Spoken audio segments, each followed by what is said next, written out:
Everybody, it's Vortex here. Welcome back to the channel. Today's video, with 6 days till the MLS season, I thought I'd check out what I think my MLS predictions are going to be. So, without further ado, I guess we should just get into the video. We're going to go from bottom to the top of the Eastern Conference and bottom to the top of the Western Conference. I will predict the top scorer, top assister, and most clean sheets. Then we'll get best goalkeeper, best defender, best midfielder, and best attacker, and most importantly, the MVP. So in last position, I have DC United. Now, they have made some, I don't remember, they've made some decent additions though, and they have the likes of Emil Assad, who will be decent, and they lost some players that Bilham Eating will do well for them. I just don't think that DC United have enough firepower to get higher than last place. I don't know what they've done in the offseason, to be honest with you. Chicago in 13th. Now, they have decent depth in the midfield. Their defense is going to be where they get let down. Their goalie isn't that strong. Neither Cronholm or Shuttleworth are very good goalkeepers. Bornstein at left back isn't that great. Their center back options, Pineda and whoever his partner is, Calvo, and that's a strong center back pairing. So I think they'll do decently, but inevitably I do think they won't get any higher than 13th. 12th place, I'm going to go with CF Montreal. Now, I wish I could call them the Impact. Just why? Why did you have to change the name? I digress. They haven't made any strong additions. They've been horrible in the preseason and lost Aruti. I just don't know what they're going to be. They just don't seem that strong this year, to be honest with you. They've got the likes of Lewis Binks, but yeah, I just don't know how they're going to be able to do any better than 12th. Now, 11th, you've probably expected Cincy to be way lower down, but I think their attack can outweigh the defense, and Harris Badunian, and maybe they'll get a midfield partner for him, and Mark Anthony Kay, I think, can do very well to shield the defense from conceding as many, and I think they will still concede a lot of goals. But I think their attack will outweigh their defense, and inevitably it'll carry them into a decent league position. Now, in 10th, I have Nashville. Now, I would predict them lower if they hadn't done so well last season, making the playoffs in 7th position as well. I do think there will be a significant drop-off. They don't have many good players. They have Walker Zimmerman, they have Lille, and they have Dax McCarty. Those are the only ones I can think of off the top of my head who are really, really capable players. The rest, I think, are just average, and they're not that great. So yeah, I think a 10th place season is in order for Nashville. 8th place, or 9th place, I should say, New England. Now, they haven't lost many players. They lost, like, Pania, and that's about it for me. They've got Gustavo Bo and Carlos Gil. It's a decent team, but they didn't really make the playoffs. They made the play-ins, but then they made past play-ins, and then they did pretty well in the playoffs. But, yeah, I do think New England's going to not make the playoffs this year. So, if you're a New England fan watching this, apologies, because it's going to be a rough season for you guys. Kind of. 8th place, I have Toronto. Now, it's going to be a significant drop-off for Toronto this season. I have an explanation. Their manager, Chris Armas. Their players outweigh the manager, as displayed by their display in the CONCACAF Champions League game against Lyon. But there's an overlying factor of Chris Armas being there, and the fact that he decided to start Josie Altidore. Oh, my God. He's just... It reminds me of when he started Tom Barlow over the more capable Brian White. But yeah, I think Toronto will miss out. So, yeah, there we go.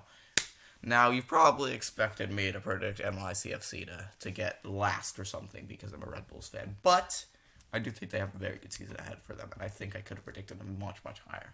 But I'm going to say that they're going to get 7th.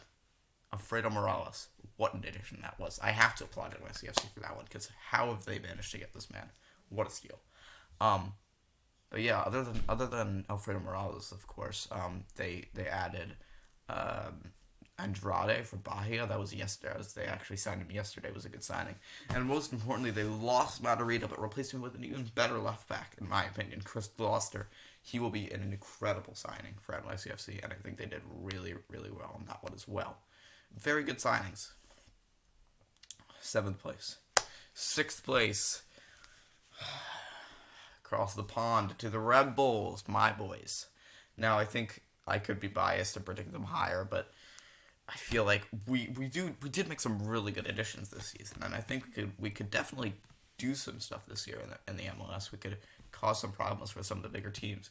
The additions of Carlos Corono, Andrew Gutman, Andres Reyes, Ziba Diarra, Frankie Amaya, Cameron Harper.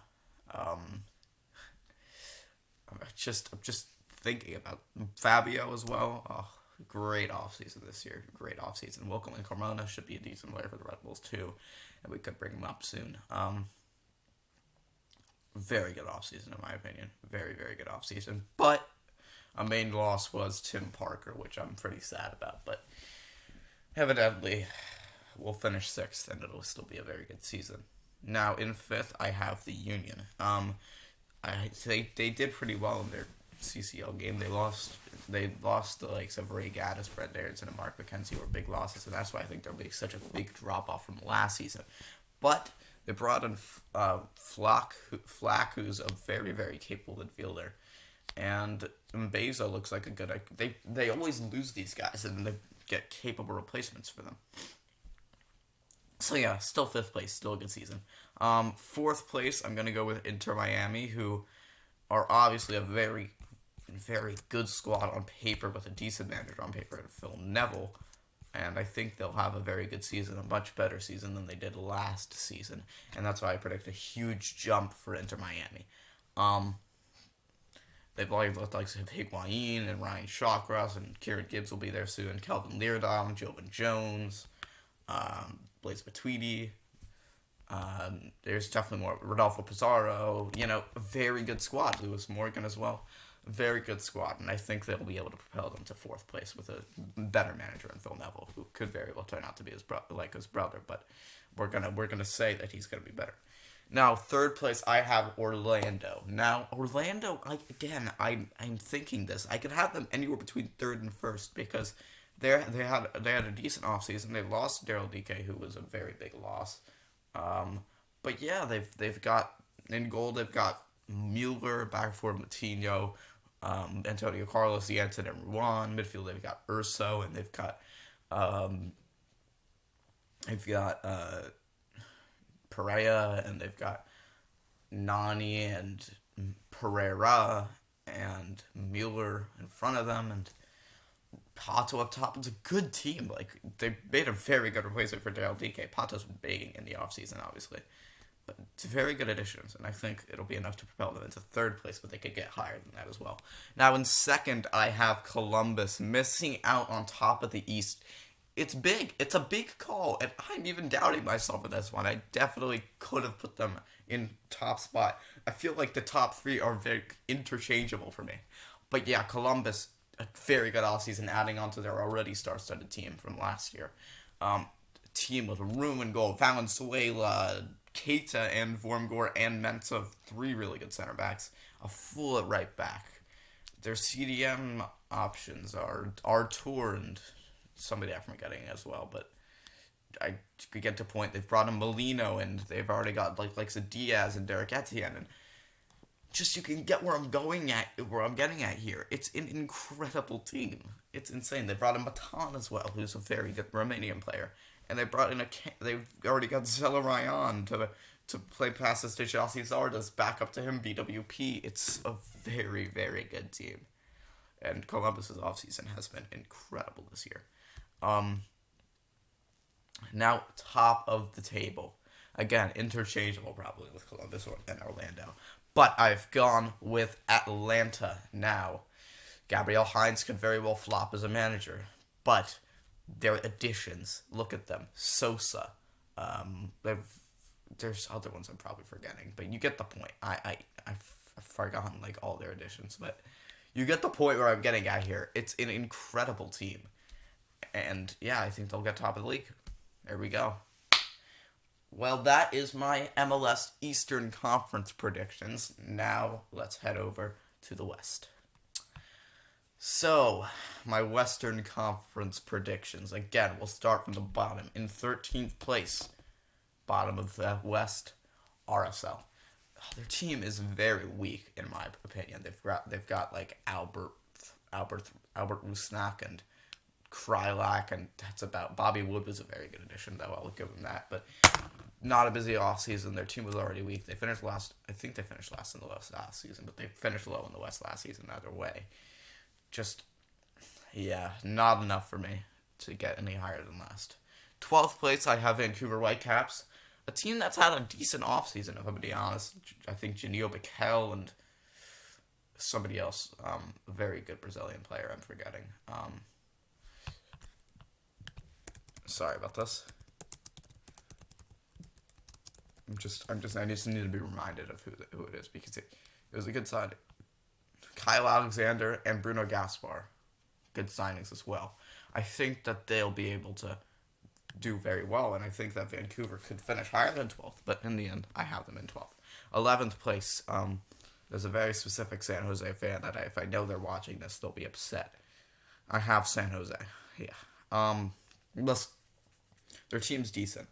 They've got a decent, they've got the likes of Judson and Wondolowski's here for another season.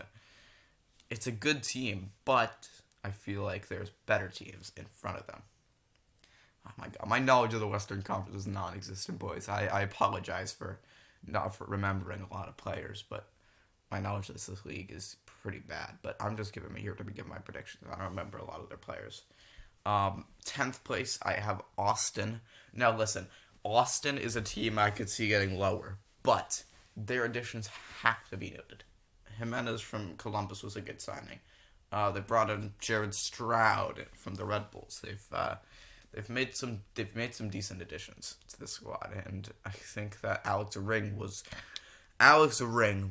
probably the most notable one. What a signing from New York City FC, the captain of the club. They've stolen him away.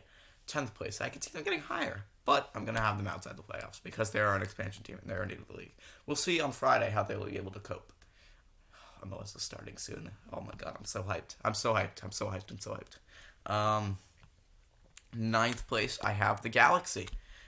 Yeah, I don't know. I don't really know about the Galaxy, to be honest. They've brought in Cabral and Grandsteer, good signings. Williams from Blackburn was another good addition. Their defense is still really, really weak. Not a very good goalie either. It's a decent team, and I think they could do well this season. They could surprise a lot of people, but in the end, I still do have them outside the playoffs. After the Galaxy, I have Houston. A big push up for Houston. Big push. Now, they've made some really good additions. I feel like their additions have gone unnoticed. They've brought in the likes of Joe Corona, and I feel like they've brought in other players as well. But again, I'm just so bad at Arudi's another one. My knowledge of the West is like absolutely non-existent for most teams, so I apologize for this. But yeah, 8th place, I'm gonna have Houston. That's a pretty surprise package, but still missing out in the playoffs. 7th, I have Colorado. So Colorado was a team that haven't really they haven't really lost anybody, and they've added a good player in Barrios from Dallas. They have Sam Vines and Cole Bassett, and it's a decent team, and I think they will finish in the playoffs. Just about. 6th place, Dallas. I have Dallas. They beat a team who I have high hopes for. Houston 3-0 in the preseason, and they have a very good team. They have the likes of Acosta, Dallas Acosta, not the one on Colorado, and not the one on Cincinnati. They have...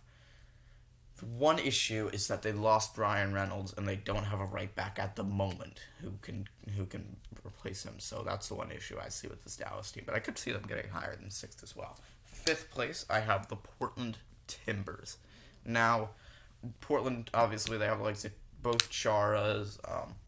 They have the likes of Larry, and they have the likes of Polo and Blanco are very good players, and yeah, I still think it's a really good team, to be honest with you, and I think they will finish high in 5th place, but I feel like they always underwhelm me. They always disappoint me. 4th place, I have LAFC. Yeah, good team. Carlos Vela was one of the key factors with Diego Rossi. I do think that both of those players will be very, very good and very, very key for LAFC this year. But 4th place, can't give you any higher. Minnesota. Now, I know Minnesota signed somebody. I'm trying to remember who they signed. It was. I know they brought in Ramon Abila. What a signing that was! They've got a good team. St. Clair, in goal, was a very capable goalie. He proved himself in the MLS last year. Yeah, just very good squad all around. They lost Molino, but they have Zelarayan and Abila and Kevin Trapp. Kevin Trapp is his name, I believe, right? Will Trapp, sorry, I should say. But Keita Bassi's good center back. Boxall as well. Very good team for the West, and I think Minnesota will sneak their way into third. In second, I have Sporting KC. This is a team I have actual knowledge about. On my Red Bull Instagram page, I am doing a combined 11. So they have good players like Melia and Dia and Lindsay at right back, as well as Zusi. Isamat Marin and whoever second back bumper is. I'm forgetting already. Whoever second. It is Andrew Fontas. Very good center back partnership. They have Buzio and Kinda and Espinoza in the midfield, and just a very good midfield as well with Illy Sanchez as well, and Kiri Shelton in the forward areas, and Johnny Russell as well in the forward areas, and Pulido in front of them. It's very good. Very, very good for SKC. Second place. First place, though, probably the obvious choice in Seattle. They've got the likes of Ladero and Rui Diaz, but they did lose Jordan Morris, but they've got Freddie Montero now, another player who Vancouver they've lost. Very good team for Seattle. They've Fry in goal. They've got the likes of Gomez and Andrade, and they did lose Jones and Leardon, but they've got good fullbacks anyway, so they'll be fine. And yeah, top of the West. Now it's time for predictions that I have a little bit more knowledge of. Best goalkeeper, or no, actually not that yet. Top scorer. I'm going to go with Diego Rossi again. He's going to get it again because he has been in the goal scorers. He's been just scoring so much, and he's been a key factor to LAFC. And I feel like Diego Rossi's goals will propel him to fourth. I feel like he'll get the top scorer award. Most assists. Zelarayan. Yep. Lucas Zelarayan will get the most assists in the MLS this year. He's been so good for Columbus. I definitely think Reynoso. How did I forget him from Minnesota when I was mentioning their good players? Reynoso, huge player. Big player for Minnesota. Him and Avila will link up really well, and I feel like he's definitely a conversation for the most assists, but I've gone with Zelarayan. Most clean sheets. I'm going to go with Andre Blake. Just kidding. I'm going to go with Eli Room because his defense is so good and his in front of him, and he's too good not to get the most clean sheets, to be honest with you. Goalkeeper of the year. I'm going to not go with the Columbus goalkeeper. I'm going to go with Gillespie because I feel like his saves percentages and his saves are going to be overall going to be better statistics than Eli Room this year. I think he'll be a better goalie than Eli Room this year, but Eli Room will have such a good team. That's why he'll have high clean sheets, but it's still a very good goalie.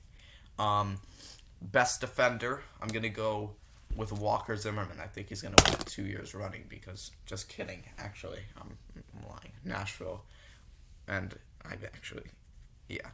no, I'm not going to go with Zimmerman. I've changed my mind here. I'm actually going to go with,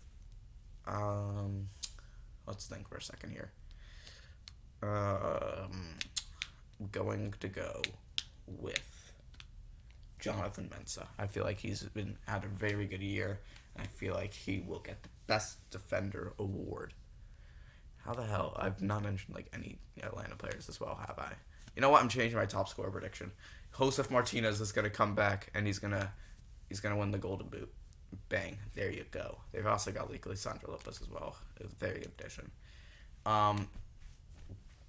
Josef Martinez is going to come back and win the Golden Boot. You heard it here first, boys. You heard it here first. Now best midfielder.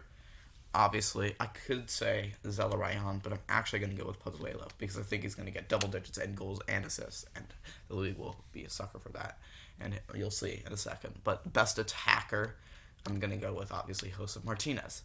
And MVP, I'm going to say, is going to be Pozuelo. The league is going to suck up to Pozuelo, and they're going to think that he's a quality midfielder, which he is. But you get the point. See you guys later. Peace.